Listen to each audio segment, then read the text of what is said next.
Hello everyone, कैसे हैं आप सभी। स्वागत है आपका फिर से एक नई वीडियो में। आज हम लोग इस वीडियो में फिजिक्स का पेपर को डिस्कस करेंगे, जीएनएम का 2025 का। इससे पहले वाले वीडियो में हम लोग जो है इंग्लिश का और फिजिक्स केमिस्ट्री का जो है पेपर को डिस्कस कर चुके हैं। आज हम लोग इस वीडियो में फिजिक्स का जो है पेपर को सॉल्व करेंगे 2025 का जीएनएम का, और इसके अगले वीडियो में हम लोग मैथ को भी सॉल्व करेंगे। तो चलिए वीडियो में बने रहिएगा। चलिए वीडियो को शुरू करते हैं। सबसे पहला क्वेश्चन है कि when a 12 volt battery is connected across an unknown resistor there is a current of 2.5 milli ampere in the circuit, तो find the value of resistance of the resistor. बोल रहा है कि जब 12 वोल्ट बैटरी को connect करते हैं कोई भी अननोन रेसिस्टर से, तो उसमें जो है 2.5 मिली एम्पियर का करंट रहता है, तो इसका रेसिस्टेंस की क्या रहेगा, क्या होगा। तो सबसे पहले हम लोग क्या क्या दिया हुआ है इसमें लिख लेते हैं कि इसमें हम लोग को वोल्ट दिया हुआ है कितना 12 वोल्ट। उसके बाद इसमें हम लोग को करंट दिया हुआ है, आई दिया हुआ है कितना 2.5 मिली एम्पियर। जब हम लोग करंट को एम्पियर में कन्वर्ट कर लेते हैं तो इसका हो जाएगा 2.5 इंटू 10⁻³ एम्पियर। ठीक है। अब क्या निकालना है, रेसिस्टेंस निकालना है। तो रेसिस्टेंस का फॉर्मूला क्या होता है, R इक्वल टू V/I होता है। तो इसको जो है इस फॉर्मूले में पुट करते हैं, तो हम लोग का यहाँ पे R इक्वल टू हो जाएगा V/I। तो V कितना दिया हुआ है 12 वोल्ट, और हम लोग को करंट कितना दिया हुआ है 2.5 इंटू 10⁻³ एम्पियर। जब इसको सॉल्व करेंगे तो हो जाएगा 12/225 इंटू 10⁻⁻4। जब यहाँ से पॉइंट हटाएंगे तो यहाँ पे ये इसको बढ़ा रहे हैं, तो यहाँ पे क्या होगा, ये क्या होगा, ये घटेगा, ये घटा दिया। ठीक, तो इसको जब सॉल्व करेंगे तो 12 को जब इसको 0.48 इंटू 10⁻4 हो जाएगा। ठीक है, तो 0.48, तो इसको जब सॉल्व करेंगे तो 48 इंटू 10⁻2 हो जाएगा। तो यहाँ पे हम लोग का R बराबर क्या हो जाएगा 48 इंटू 10⁻2, तो R बराबर हो जाएगा 4800 ओम। तो इसका हो जाएगा ऑप्शन नंबर सी। अगला क्वेश्चन है कि एक copper wire of length 2 metre and area of cross section 1.7 × 10⁻6 metre square and has a resistance of 2 × 10⁻2 ohm, तो calculate the resistivity of the copper. बोल रहा है कि एक कॉपर वायर है जिसका लेंथ है कितना, लेंथ दिया हुआ है 2 मीटर। ठीक है, और इसका एरिया ऑफ क्रॉस सेक्शन दिया हुआ है 1.7 × 10⁻6 मीटर स्क्वायर। ठीक है, और रेसिस्टेंस दिया हुआ है कितना, रेसिस्टेंस दिया हुआ है 2 × 10⁻2। तो बोल रहा है रेसिस्टिविटी क्या होगा। तो आप लोग को रेसिस्टेंस का एक और फार्मूला याद होगा कि R इक्वल टू होता है rho into length upon area. तो यहाँ पे रो क्या है रेसिस्टिविटी, तो रेसिस्टिविटी बराबर क्या हो जाएगा R into A upon L, यही हो जाएगा। तो रेसिस्टिविटी का फार्मूला हो जाएगा R into A upon L। तो इस फॉर्मूला में हम लोग को ये सारा कुछ पुट करना है। यहाँ से हम लोग R का वैल्यू पुट करते हैं कि 2 × 10⁻2, और एरिया कितना हुआ है 1.7 इंटू 10⁻6। ठीक है, अपॉन लेंथ दिया हुआ है 2 मीटर। जब इसको हम लोग सॉल्व करेंगे तो देखिए कितना होता है 3.4 17 दूनी 34 इंटू मल्टीप्लाई में क्या होता है कि इसमें सब ऐड हो जाता है, तो -8/2 हो जाएगा। ठीक है, 2 हो जाएगा। तो जब इन लोग इसको सॉल्व करेंगे तो यहाँ से 17 हो जाएगा 1.7, तो 1.7 इंटू 10⁻8 हो जाएगा। ठीक है, ये हो जाएगा इसका आंसर। तो ऑप्शन नंबर हो जाएगा बी 1.7 × 10⁻8 ओम मीटर। अगला क्वेश्चन देखते हैं कि लिखा हुआ है कि the relation connecting magnetic susceptibility and relative permeability is, इसमें से रिलेशन क्या होगा। तो आप लोग को एक चीज़ पता होगा कि रिलेटिव परमेबिलिटी बराबर होता है 1 प्लस मैग्नेटिक ससेसिबिलिटी। ठीक है, तो यहाँ से हम लोग मैग्नेटिक ससेसिबिलिटी बराबर रिलेटिव परमेबिलिटी -1 नहीं लिख सकते हैं, लिख सकते हैं बिल्कुल। तो इसका हो जाएगा ऑप्शन नंबर बी। अगला क्वेश्चन है in a room all the electric appliances like bulb fan sockets etcetera are connected in dash across the live wire and neutral wire. बोल रहा है जितना भी चीज़ घर में कनेक्टेड रहता है वो किस प्रकार से कनेक्टेड रहता है, वो जितना भी रहता है वो पैरेलल में रहता है, ताकि क्यों रहता है पहले में, ताकि सबको जो है इक्वली करंट मिल सके, मतलब सब अपना अपना वहाँ से इजीली करंट ले सके, इसलिए इसका ऑप्शन नंबर ए हो जाए। अगला क्वेश्चन है the SI unit of resistance is, SI unit resistance का एसआई यूनिट क्या होगा ohm metre, option number A. अगला क्वेश्चन है the change in the direction of a wave passing from one medium to another is termed है। बोल रहा है कि जब एक मीडियम से दूसरे मीडियम में जब रे पास करता है और उसका डायरेक्शन चेंज हो जाता है तो उसको क्या बोलते हैं, तो उसको हम लोग रिफ्रैक्शन बोलते हैं, ऑप्शन नंबर डी। अगला क्वेश्चन है what is the angle of incidence for a light rays pass having zero reflection angle. बोल रहा है कि एंगल क्या हो, angle of incidence of light रे क्या होगा अगर उसका रिफ्लेक्शन एंगल 0 है। लॉ ऑफ रिफ्लेक्शन से भी तो हम लोग समझ सकते हैं कि एंगल ऑफ इंसिडेंस बराबर एंगल ऑफ रिफ्लेक्शन होता है। तो एंगल ऑफ रिफ्लेक्शन अगर 0 है तो एंगल ऑफ इंसिडेंस भी 0 होगा, ऑप्शन नंबर सी। अगला क्वेश्चन है कि Snell's law of reflection is true for the angle. बोल रहा है कि स्नेल्स लॉ कौन सा जो है इसमें से सही है। देखिए स्नेल्स लॉ क्या होता है कि sine I upon sine R equal to constant होता है, कॉन्स्टेंट मतलब 1 होता है, ठीक है। तो बोल रहा है कि इसमें से कौन सा रिलेशन सही है। तो ऐसे समझते हैं, देखिए जैसे मान लीजिए कोई मिरर है, ठीक है, ये नॉर्मल है, ये कोई मिरर है, ये नॉर्मल है। तो एंगल ऑफ इंसिडेंस जो है वो हमेशा 90 और 0 के बीच में ही रहेगा, रहेगा ना। और या तो वो 90 से कम हो सकता है या 0 से ज़्यादा हो सकता है। तो इसका ऑप्शन नंबर बी हो जाएगा, ऑप्शन नंबर बी करेक्ट रहेगा। अगला क्वेश्चन है in which of the following concave mirrors are not use. बोल रहा है कि इसमें से कौन सा ऐसा चीज़ है जिसमें कॉनकेव मिरर का यूज नहीं करते हैं। तो इसका हो जाएगा option number D rear view mirror में, क्योंकि रियर व्यू में हम लोग कॉन्वेक्स मिरर का यूज करते हैं, क्योंकि इसमें जो है गाड़ी में लगाते हैं ताकि इसमें बहुत सारा इमेज जो है एक ही साथ छोटा छोटा सा दिख जाए, इसीलिए ऑप्शन नंबर डी हो जाएगा। अगला क्वेश्चन है a ray passing through the principal focus of a concave mirror always reflects. बोल रहा है कि अगर कोई मिरर है, कॉनकेव मिरर है, इससे अगर ये फोकस है, अगर इससे पास कर रहा है रे तो ये कैसे जाएगा, तो ये ऐसे इसका पैरेलल जाएगा, will emerge parallel to the principal axis. इसका ऑप्शन नंबर बी हो जाएगा। अगला क्वेश्चन है the symbol of the resistor of the resistance R is. Resistance का सिंबल क्या होता है, तो इसका हो जाएगा ऑप्शन नंबर सी, इस तरह का सिंबल होता है रेसिस्टेंस का। अगला क्वेश्चन है the property of a conductor to resist the flow of current through it is called. बोल रहा है कौन सा प्रॉपर्टी है जिससे जो है कंडक्टर जो है फ्लो ऑफ चार्ज को रोकता है, तो उसको हम लोग रेसिस्टेंस बोलते हैं, ऑप्शन नंबर डी। अगला क्वेश्चन है the device use for producing electric current is called. ऐसा कौन सा डिवाइस है जिससे हम लोग इलेक्ट्रिक करंट को प्रोड्यूस कर सकते हैं, तो उसको हम लोग जनरेटर बोलते हैं, ऑप्शन नंबर ए। अगला क्वेश्चन है dash is use in the thermal power plant.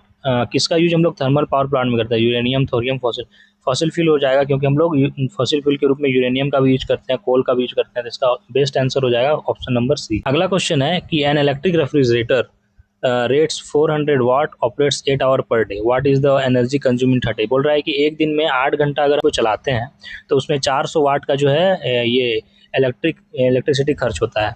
तो बोल रहा है कि अगर हम लोग इसको 30 दिन तक चलाएं तो कितना खर्च होगा। तो सबसे पहले आप लोग ये समझिए कि 1 किलो वाट बराबर होता है 1000 वाट, ठीक है। और तो यहाँ पे 400 वाट बराबर हो जाएगा 0.4 किलो वाट, ठीक है, ठीक है। तो बोल रहा है कि कितना एनर्जी कंज्यूम होगा, तो इसका फॉर्मूला होता है एनर्जी बराबर पावर इंटू टाइम, ठीक है। तो सबसे पहले हम लोग टाइम निकाल लेते हैं। टाइम यहाँ पे दिया हुआ है कि एक दिन में 8 घंटा चलता है, तो 30 दिन में कितना घंटा चलेगा, तो इसको इंटू कर लेंगे डायरेक्ट। तो 8 या 24, 240 घंटा, मतलब 30 दिन में जो है 240 आवर चलेगा। और एनर्जी का फॉर्मूला होता है E equal to power into time, ठीक है। तो हम लोग जो है यहाँ पे 400 वाट एक दिन में लग रहा है, खपत हो रहा है, तो इसको हम लोग अगर किलो वाट में कन्वर्ट किया तो कितना हो गया, 0.4 किलो वाट इंटू टाइम कितना था, 240 आवर, ठीक है। जब इसको सॉल्व करेंगे 4 जगह 16 के 6 हाथ में रहा 1, 4 दूनी 8 96, तो हो जाएगा 96 किलो वाट पर आवर, ठीक है। इसका ऑप्शन नंबर बी हो जाएगा इसका करेक्ट। तो आपको ये जो है फॉर्मूला को याद रखना है कि एनर्जी बराबर होता है पावर इनटू टाइम, ठीक है। तो ये फॉर्मूला से ये वाला क्वेश्चन आपका सॉल्व हो जाएगा। अगला क्वेश्चन है image produce by concave lens. Concave lens कैसा होता है, ऐसा होता है, इसको कॉनकेव लेंस बोलते हैं। तो इससे जो इमेज प्रोड्यूस होगा उसको वो कैसा होगा, वो हमेशा जो है वर्चुअल एंड इरेक्ट होता है, ऑप्शन नंबर बी। अगला क्वेश्चन है कि एक कॉनकेव लेंस है जो फोकल लेंथ ऑफ 15 सेंटीमीटर और at what distance should the object from the lens be place so that the image it forms a image of 10 centimetre from the lens. बोल रहा है कि हम लोग कहाँ पे ऑब्जेक्ट को प्लेस करेंगे ताकि जो है इमेज जो है वो 10 सेंटीमीटर पे फॉर्म हो। तो यहाँ पे हम लोग सबसे पहले लिया गया है क्या, कॉनकेव लेंस लिया गया है, ठीक है। तो इसमें दिया हुआ है, देखिए फोकल लेंथ दिया हुआ है, फोकल लेंथ हो जाएगा -15 क्योंकि कॉनकेव लेंस है इसलिए। और इसका इमेज डिस्टेंस दिया हुआ है जो कि -10 है, क्योंकि इसमें virtual and direct image form होता है, इसलिए इसमें माइनस में लेंगे, ठीक है। हम लोग को निकालना क्या है, यू कितना होगा। तो यहाँ पे हम लोग लेंस फार्मूला का यूज करते हैं, होता है लेंस फार्मूला क्या, 1/f equal to 1/v minus 1/u होता है। तो यहाँ पे 1/f कितना है, -15, और v दिया हुआ है -10, और यहाँ पे 1/u। यहाँ से हम लोग u निकाल लेंगे, 1/u बराबर हो जाएगा 1/15 माइनस 1/10 हो जाएगा, ठीक है। जब इसको 1/u बराबर इसको सॉल्व करेंगे तो यहाँ 30, तो 2 - 3, ठीक है। तो हो जाएगा यहाँ से 1/u बराबर -1/30। तो यहाँ से हो जाएगा u बराबर -30 सेंटीमीटर। माइनस यहाँ पे इंडिकेट कर रहा है कि यहाँ पे कैसा इमेज फॉर्म हो रहा है, वर्चुअल और इरेक्ट इमेज फॉर्म हो रहा है। तो इसका हो जाएगा ऑप्शन नंबर सी करेक्ट। अगला क्वेश्चन है कि myopia can be corrected bye. Myopia का मतलब होता है कि शॉर्ट साइटेडनेस, मतलब नज़दीक का तो दिखता है लेकिन दूर का नहीं दिखता है। तो हम लोग इसमें कौन सा लेंस का यूज करेंगे ताकि वो दूर का उसको दिखने लगे, तो इसमें हम लोग डाइवर्जिंग लेंस का यूज करेंगे। ऑप्शन नंबर बी हो जाएगा कॉनकेव लेंस। अगला क्वेश्चन है scattering of light can be seen in. बोल रहा है स्कैटरिंग ऑफ लाइट किसमें किसमें देखा जा सकता है। तो ब्लू कलर ऑफ इसका है reddening of the sun at the sunrise and reddening of the sun at sunset. बोल रहा है सनराइज, सनसेट और ब्लू जब इसका होगा तो तीनों में सब में इसका देखा जाएगा, तो ऑल ऑफ द एबव हो जाएगा आंसर। अगला क्वेश्चन है कि potential difference between two points is equal to. तो उसका हो जाता है work done upon charge. Option number B. अगला क्वेश्चन है कि the far point of the myopic person is 80 centimetre in front of the eye. बोल रहा है कि एक मायोपिक पर्सन है जिसका फार पॉइंट 80 सेंटीमीटर है, तो what is the power of the lens required to correct the defect. तो बोल रहा है कि लेंस का पावर क्या होगा अगर उसका हम लोग डिफेक्ट को करेक्ट करेंगे। तो पावर का फार्मूला होता है P = 1/f। एफ जो है मीटर में होना चाहिए, तो ये इसका फार्मूला होता है। तो यहाँ से हम लोग इसका फार पॉइंट क्या है 80 सेंटीमीटर है, तो यहाँ से जो है इसका फोकल लेंथ कितना हो जाएगा F = -80 सेंटीमीटर हो जाएगा। तो इसको हम लोग जो है पावर में पुट करेंगे, तो इसका 80 को मीटर में कर दे दें तो 0.8 मीटर हो जाएगा, -0.8 मीटर। तो पावर का फॉर्मूला होता है P = 1/f। एफ जो है मीटर में होना चाहिए, तो यहाँ से हो जाएगा 1/0.8 -0.8 मीटर। तो जब हम लोग इसको सॉल्व करेंगे तो इसका हो जाएगा power equal to -1.25 dioptre. Option number A हो जाएगा। अगला क्वेश्चन है कि a full length of the image of a distance tall of building can be seen using. बोल रहा है कि एक फुल लेंथ बिल्डिंग है कोई लंबा सा, उसका पूरा इमेज को अगर देखना है तो कौन सा मिरर से हम लोग देख सकते हैं। तो हो जाएगा इसका option number a convex mirror. Convex mirror से देख सकते हैं, क्यों? क्योंकि कॉन्वेक्स मिरर में जो है बहुत सारा ऑब्जेक्ट जो है छोटा छोटा करके यहाँ पे दिखाया जा सकता है। इसीलिए हम लोग व्हीकल्स मतलब गाड़ी में भी जो है कॉन्वेक्स मिरर का यूज करते हैं साइड मिरर में। अगला क्वेश्चन है according to the Cartesian sign convention all distance parallel to the principal axis is measured from the. बोल रहा है कि कार्टेशियन साइन कन्वेंशन के अकॉर्डिंग सारा डिस्टेंस जो है जो प्रिंसिपल एक्सिस से मेजर करते हैं वो कहाँ से करते हैं, तो पोल ऑफ द मिरर के पोल से करते हैं। Option number A. अगला क्वेश्चन है magnification of spherical mirror is given by. Magnification क्या होता है M = height of the image upon height of the object. Option number A हो जाएगा मिरर का। अगला क्वेश्चन है कि convex mirror used for a rear view of an automobile has a radius of curvature 3 metre. बोल रहा है if a bus is located at A 5 metre from the mirror the magnification due to the mirror is. बोल रहा है कि magnification क्या होगा। सबसे पहले एक क्या है, एक कॉन्वेक्स मिरर है जो कि एक गाड़ी में लगा हुआ है, ठीक है, और इससे 5 मीटर की दूरी पे एक बस खड़ा है, यहाँ पे 5 मीटर की दूरी पे पीछे में, और इसका रेडियस ऑफ कर्वेचर दिया हुआ है 3 मीटर। तो यहाँ से जो है हम लोग इसका फोकल लेंथ निकाल सकते हैं। फोकल लेंथ कितना हो जाएगा 1.5 मीटर हो जाएगा, ठीक है, और इसका जो है ऑब्जेक्ट डिस्टेंस हो जाएगा -5 मीटर क्योंकि मिरर से पीछे है और कॉन्वेक्स मिरर का जो है फोकल लेंथ माइनस में होता है। तो इसका सबसे पहले हम लोग ऑब्जेक्ट डिस्टेंस निकालते हैं, फिर हम लोग इसका मैग्निफिकेशन निकालेंगे। तो मिरर फॉर्मूला था 1/f = 1/v + 1/u। यहाँ पे हम लोग को 1/f 1/1.5 दिया हुआ है और 1/v + 1/u का दिया हुआ है -5 मीटर। 1/v + 1/-5 मीटर हो जाएगा। तो यहाँ से 1/v = 1/1.5 + 1/5, ठीक है। तो यहाँ से इसको हटाते हैं तो 5 दूनी 10 × 15। तो यहाँ से हो जाएगा 1/v = 2/3 + 1/5। जब इसको सॉल्व करेंगे तो यहाँ पे 15 यहाँ पे 10 + 3, ठीक है। तो यहाँ पे हो जाएगा, तो ये हो जाएगा 1/v = 13/15 मीटर। तो यहाँ से v बराबर हो जाएगा, यहाँ से v बराबर हो जाएगा 15/13 मीटर। तो ये v आ गया हम लोग को u पता है, f पता है। अब हम लोग यहाँ से मैग्निफिकेशन निकाल सकते हैं। m = होता है -v/u, ठीक है।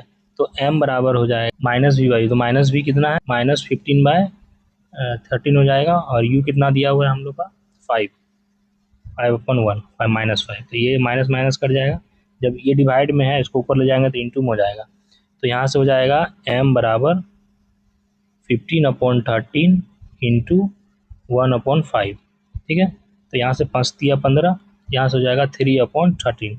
तो जब हम लोग इसको सॉल्व करेंगे तो m बराबर हो जाएगा 0.23, इसका हो जाएगा ऑप्शन नंबर बी। अब हम लोग अगला क्वेश्चन देखते हैं कि how many 176 ohm resistors in parallel are required to carry 5 ampere on a 220 volt line. बोल रहा है कि एक 220 वोल्ट का लाइन है जिसमें हम लोग 176 ओम का जो है रजिस्टर को लगाएं, तो कितना हम लोग को रजिस्टर लगाना पड़ेगा ताकि 5 एम्पियर का करंट को जो है वो कैरी कर सके। तो सबसे पहले यहाँ पे हम लोग को वी दिया हुआ है जो कि 220 वोल्ट है, करंट दिया हुआ है जो कि 5 एम्पियर है, और इसमें हम लोग को रेसिस्टर का रेसिस्टेंस दिया हुआ है 176 ओम।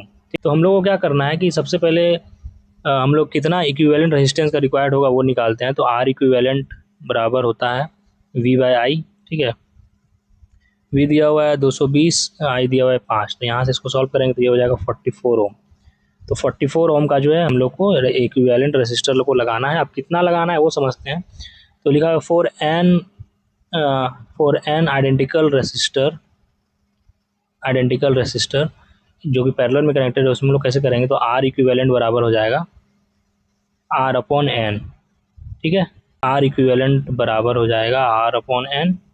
आर इक्विवेलेंट का वैल्यू है 44, आर है यहाँ पे 176 अपॉन एन, तो एन बराबर हो जाएगा 176 अपॉन 44।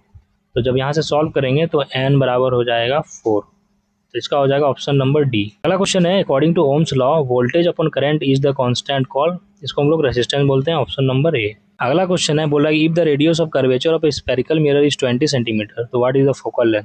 बोल रहा है अगर रेडियस ऑफ कर्वेचर 20 है तो फोकल लेंथ इसका हाफ हो जाएगा, तो 10 हो जाएगा, ऑप्शन नंबर बी। अगला क्वेश्चन है if an object of 7 centimetre height is placed at a distance of 12 centimetre from convex lens. बोल रहा है कि कॉन्वेक्स लेंस है, एक ऑब्जेक्ट रखे हैं जो कि 7 सेंटीमीटर हाई है और उसका डिस्टेंस 12 सेंटीमीटर है और उसका फोकल लेंथ जो है 8 सेंटीमीटर है।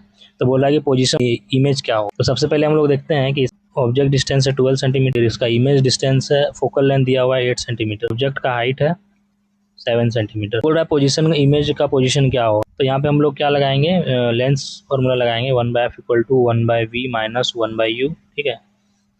तो यहाँ से 1 फोकल लेंथ कितना होगा 8 हो जाएगा, 1/v और माइनस और कितना होगा 1/u हो जाएगा हम लोग का -12, ये हो जाएगा। यहाँ से माइनस माइनस प्लस हो जाएगा तो 1/v प्लस 1/12 1/8।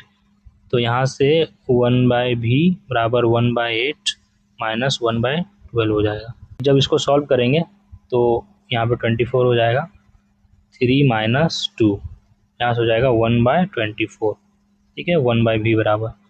तो यहाँ से 1/v बराबर हो जाएगा 1/24, तो v बराबर हो जाएगा 24 सेंटीमीटर, तो इसका हो जाएगा ऑप्शन नंबर डी। अगला और लास्ट क्वेश्चन है कि the convex lens of focal length 10 centimetre है। अगर एक कॉन्वेक्स लेंस है जिसका फोकल लेंथ 10 सेंटीमीटर है तो व्हाट इज इट्स पावर, इसका पावर क्या होगा। तो आप लोगों को बताया था कि पावर का फॉर्मूला होता है P/पावर = 1 फोकल लेंथ, और जो लेंथ होगा वो मीटर में होगा। तो यहाँ पे हम लोग को फोकल लेंथ तो दिया हुआ है लेकिन क्या दिया हुआ है सेंटीमीटर में, तो 10 सेंटीमीटर को जब मीटर में कन्वर्ट करेंगे तो 0.1 मीटर हो जाएगा। तो इसको हम लोग डायरेक्टली फार्मूला पे पुट करेंगे, तो P = 1/0.1। जब इसको सॉल्व करेंगे तो यहाँ पे हटेगा पॉइंट तो ऊपर 0 चल जाएगा, तो P = हो जाएगा +10 डायप्टर, ऑप्शन नंबर ए हो जाएगा करेक्ट। तो यहाँ पे जो है ये पूरा फिजिक्स का जो है क्वेश्चन खत्म होता है। उम्मीद करता हूँ आपको समझ में आया होगा। ये था पूरा क्वेश्चन 2025 का फिजिक्स। थोड़ा सा मोबाइल में समझाने के कारण थोड़ा सा आप लोग को दिक्कत हुआ होगा, लेकिन उम्मीद करता हूँ आपको समझ में आया होगा। कोई भी अगर डाउट हो तो आप लोग कमेंट जरूर कीजिएगा। मिलते हैं आपसे नेक्स्ट वीडियो में, तब तक के लिए ओके बाय।